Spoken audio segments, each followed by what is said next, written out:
তরুণ ও যুব সমাজের নেশাজাতীয় দ্রব্য গ্রহণের আসক্তির পাশাপাশি ভয়াবহ আকার ধারণ করেছে সময়ের নীরব ঘাতক অনলাইন জুয়া।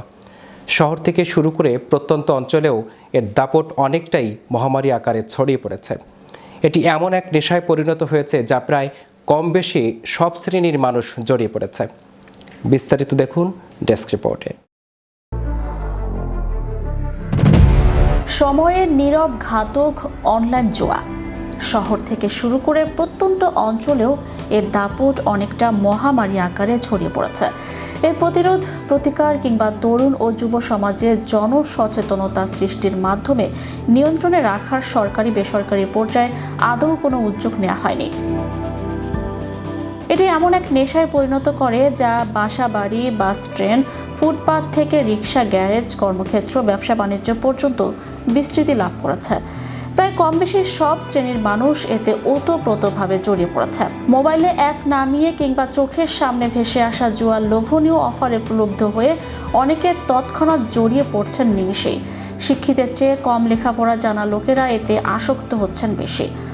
অনলাইনে বিভিন্ন জুয়ার প্রতিষ্ঠানের পাশাপাশি franchise cricket league, football league নিয়েও জুয়া চলছে। এতে তরুণ সমাজ লোভনীয় অফারে আকৃষ্ট হয়ে পড়ছেন। অনলাইন জুয়ার অ্যাপ ব্যবহার করে প্রতিদিন হাজার হাজার টাকা জুয়ায় নষ্ট করছেন। অনেকে আবার বড় অঙ্কের টাকা বিনিয়োগ করছেন। জুয়ার প্রতারণার ফাঁদে পড়ে তারা যেমন নিঃস্ব হচ্ছেন, ঠিক তেমনই তাদের পরিবারকে পথে নামাচ্ছেন।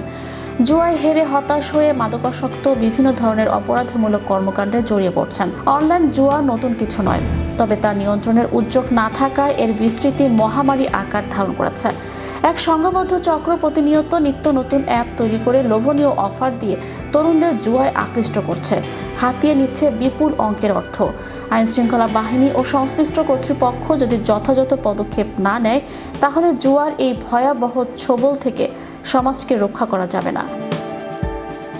জুয়ার সংঘবদ্ধ চক্রকে শনাক্ত করে তাদের বিরুদ্ধে আইনি পদক্ষেপ নেওয়া অসম্ভব কিছু নয়।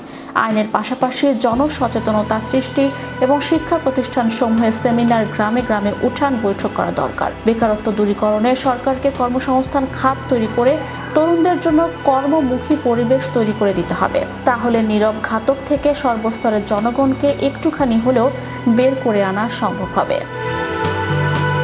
Magic Bangla TV news desk.